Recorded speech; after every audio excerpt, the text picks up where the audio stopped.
আরে অনেক দেরি হয়ে গেল। আরে এটা কি দেখি তো। আরে এটা একটা জাদুর চকলেট, এটা যে খাবে সে 5 মিনিট ফ্রিজ হয়ে যাবে। আচ্ছা চলো তাহলে এটা স্কুলে নিয়ে যাই, তাহলে অনেক মজা হবে। বাচ্চারা পরীক্ষাটা 2 মিনিট আছে, 2 মিনিট পরে আমি খাতা নিয়ে নিব। ঠিক আছে স্যার।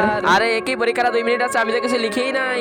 এক কাজ করে জাদুর চকলেট এদেরকে খাওয়াই দেই, এরা ফ্রিজ হয়ে গেলে তারপরে এদেরকে দেখে সব লিখে নিব। আরে বন্ধুরা এই দেখ তোদের জন্য আমি চকলেট নিয়ে আসছি।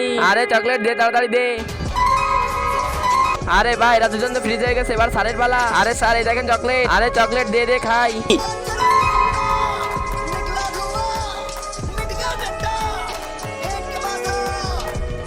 আরে চলো আমার কাজটা হয়ে গেছে, আর 5 মিনিটও হয়ে গেল। আরে বাচ্চারা পরীক্ষার সময় শেষ, তোমরা খাতা দিয়ে দাও। ঠিক আছে স্যার চল। আরে বাচ্চারা তোমাদের পরীক্ষার রেজাল্ট চলে আসছে। তার আগে আল্লাহকে ভালোবেসে থাকলে ভিডিওটিতে লাইক করে চ্যানেলটি সাবস্ক্রাইব করে দাও। আর যদি না করো তাহলে আমি ভাববো তুমি আল্লাহকে ভালোই বাসো না। অজয় করেছে ফেল। আরে ইয়ার এখন তো রিক্সা চালাইতে হবে। পায়েল পেয়েছে 33। আরে এতে তো বুয়ার চাকরিও পাবো না। আবির এবার টপার হয়েছে। ও ইয়েস, কিন্তু তুই এবার টপ করলি কিভাবে?